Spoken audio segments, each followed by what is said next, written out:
So the Federal Reserve just had their interest rate meeting and they decided to keep interest rates flat. And this is making a lot of investors upset because they're like, inflation's coming way down, the economy's kind of coming down a little bit too. Why are we not cutting interest rates right now? And their main argument is that the Federal Reserve is usually always late to cut interest rates or raise interest rates. They're basically just saying the Fed is always late. So if the Fed's being late right now, what are they being late to? Are they being late to raise interest rates because inflation's coming? Or are they being late to try to react to the economy weakening a little bit and the labor market going down the tubes?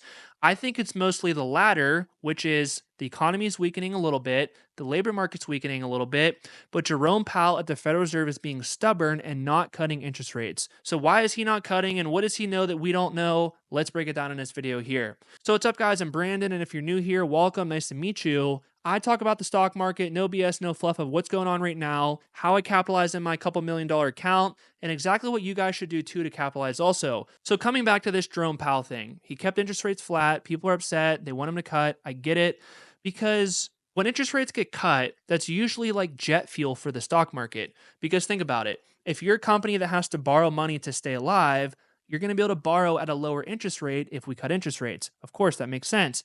And on top of that, if interest rates go down, bond yields are actually going to go down too.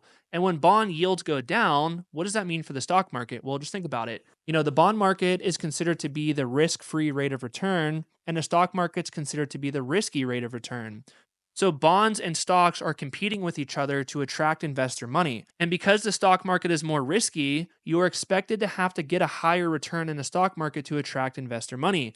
I mean, that's pretty much how anything works. That's why your credit card interest rate is so high, because it's more risky. The higher it is, the more interest that you're going to pay.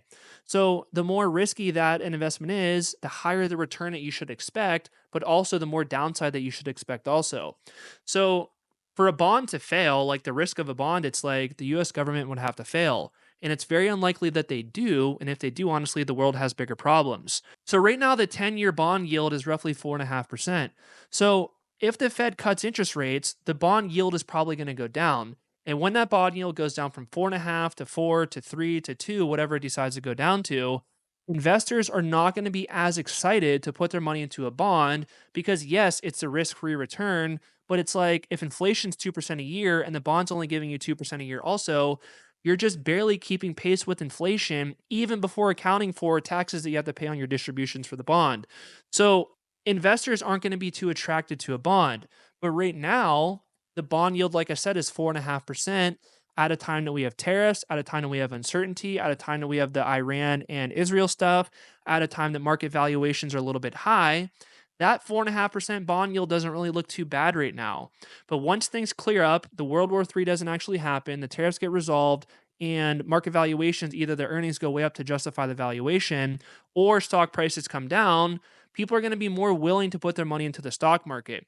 But for right now, that's not happening. There's still the threat of bond yields staying at 4.5% and investor money being attracted to the bond versus the stock market because the stock market is too risky right now. And a big thing that Jerome Powell has in the back of his head right now is that he is not confident enough to cut interest rates because he's scared that if he cuts, the economy is going to come roaring back and maybe the tariff inflation is going to hit on top of that. And then we're going to have inflation that's really hard to tame, that is going to have to raise interest rates back up to a higher level to try to bring inflation back down.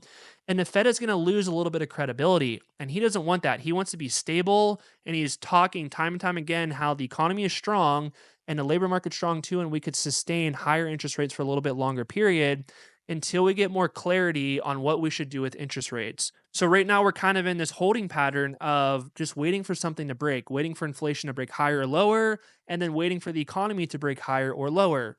And I think what the most likely scenario is going to be is that the economy is going to slowly weaken. I'm not in the camp that inflation is going to go back up. And as the economy weakens, Jerome Powell at the Fed is going to start to cut interest rates. But the key thing right now that not many people are talking about with the Fed's policy position right now is this. Imagine right now that we're in this exact same situation, but interest rates were at 0%. Right now they're at 4.25%. So if we're at 0% and we happen to go into some massive recession because of tariffs or whatever is going on, what can the Federal Reserve do to support the economy and support the labor market and then support the stock market? They don't really have a lot of ammunition in their bag. But right now, if that were to happen, we're at 4.25%. We could cut from 4.25% to 0% pretty much overnight. And that's going to bring a massive demand for people to go buy homes and go buy things in the economy and go buy cars and just go spend money because the cost of capital is going to be so much cheaper. So we have a lot of margin and a lot of ammunition in the tank to go re-stimulate the economy if we need it. So the Federal Reserve knows that, and that's why they're not in this super big rush to cut interest rates even more because the economy's holding up. Like I get it that the labor market's weakening a little bit. I get it that there's not a lot of new job postings, but there's also not a lot of people getting laid off. So that's why the unemployment rate is holding pretty steady.